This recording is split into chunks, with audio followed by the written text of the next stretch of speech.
শীতকালে পাটিসাপটা পিঠে কিন্তু সবার বাড়িতেই হয়ে থাকে, সেটা নারকেলের পুরি হোক কিংবা ক্ষীরের। আমাদের বাড়িতে আমার ছেলে মেয়ে ক্ষীরের পুর দিয়ে পাটিসাপটা পিঠে খেতে ভীষণ ভালোবাসে, তাই আজকে বানিয়েছিলাম ক্ষীরের পুর দিয়ে পাটিসাপটা পিঠে। এটা বানানো যেমনি সহজ আর খেতে তো অসাধারণ। নমস্কার বন্ধুরা, কল্পনার রসনা ঘরে সবাইকে স্বাগত। আজকে তোমাদের সাথে ক্ষীরের পাটিসাপটা পিঠের রেসিপিটাই শেয়ার করব। তার জন্য তো একটা ব্যাটার গুলতে হবে, সেই জন্যে আমি 2 বাটি চালের গুঁড়ো নিলাম, 1 বাটি ময়দা দিলাম, সামান্য নুন দিয়ে শুকনো উপকরণগুলো ভালো করে মিশিয়ে দেব।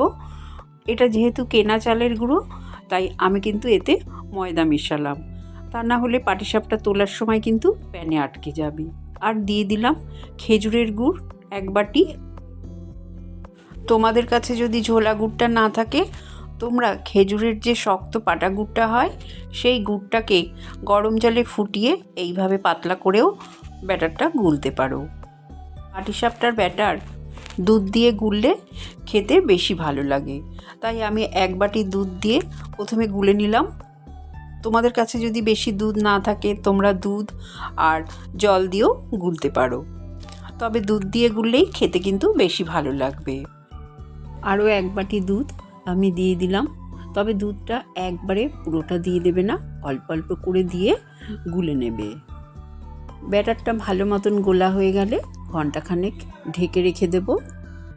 চালের গুঁড়োটা ভিজে ঠিকঠাকভাবে সেট হয়ে যাবে, তাতে পাটিসাপটাটাও ভালোভাবে উঠে যাবে। এদিকে আমি ক্ষীর বানানোর জন্য 1 কিলো দুধ জাল দিয়ে নিয়েছি। দুধটাকে বেশ ঘন করে নিয়েছি, 1 কিলো দুধ অর্ধেক করে নিয়েছি। তারপরে এর মধ্যে 100 গ্রাম খোয়া ক্ষীর গ্রেট করে দিলাম।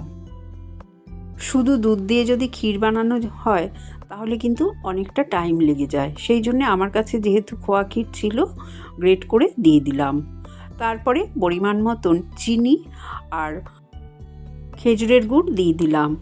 এতে ক্ষীরটা খেতে ভীষণই ভালো হবে। তোমাদের কাছে যদি খোয়া ক্ষীর না থাকে, তোমরা গুঁড়ো দুধও মেশাতে পারো। চিনি আর গুড়টা ভালো মতন মেল্ট হয়ে গেলে আরও কিছুক্ষণ জাল দিয়ে নেব। এই পর্যায়ে ক্ষীরটা নামিয়ে নেব। তোমরা দেখতেই পাচ্ছ যে একটু পাতলা আছে, তবে ঠান্ডা হলে একদম জমে যাবে। আর এই ক্ষীরের মধ্যে আমি ছোটো এলাচ গুঁড়ো দিলাম না, যেহেতু নতুন গুড় দিয়েছি, সেই গন্ধটাই ভালো লাগবে। ক্ষীরটা আমার রেডি হয়ে গেল।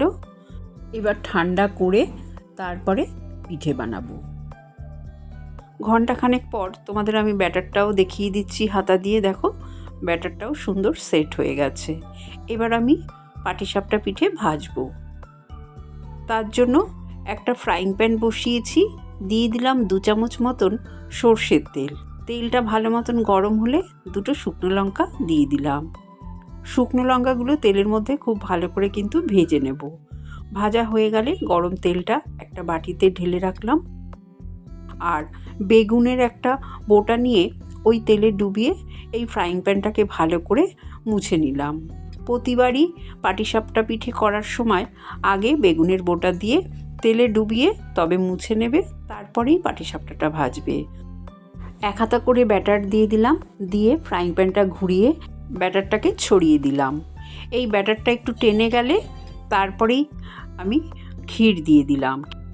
ক্ষীরের পুরটা যে যেমন পছন্দ করবে কম বেশি সেইভাবে দেবে, তবে এরম লম্বা করে রোল করে রাখবে, দিতে সুবিধা হয়। তারপরে একটা হাতার সাহায্যে ভাঁজ করে নেব। প্রথম পাটিসাপটাটাই কত সুন্দরভাবে উঠে গেল। এইভাবে সব কটা পাটিসাপটাই আমি ভেজে নেব। তোমাদের আর একটা পাটিসাপটাও আমি ভেজে দেখিয়ে দিচ্ছি। এর আগে নারকেলের পুর দিয়ে পাটিসাপটা পিঠের রেসিপি আমি দিয়েছিলাম, তোমরা কিন্তু ভীষণ পছন্দ করেছো। আর সেই রেসিপির লিঙ্কটাও আমি দিয়ে দেবো, তোমরা দেখতে চাইলে দেখে নেবে। দেখো কত সুন্দরভাবে পাটিসাপটাগুলো সব উঠে যাচ্ছে। আর দেখতে যতটা সুন্দর হয়েছে, খেতে কিন্তু ততটাই টেস্টি। এই পাটিসাপটা যদি একবার খাও, বারবার কিন্তু খেতে ইচ্ছা করবে। রেসিপিটা বাড়িতে বানিয়ে একবার বলো কেমন লাগলো। ভালো লাগলে চ্যানেলটাকে লাইক শেয়ার করো, নতুন বন্ধু হলে সাবস্ক্রাইব করো। সুস্থ থেকো, ভালো থেকো। ধন্যবাদ।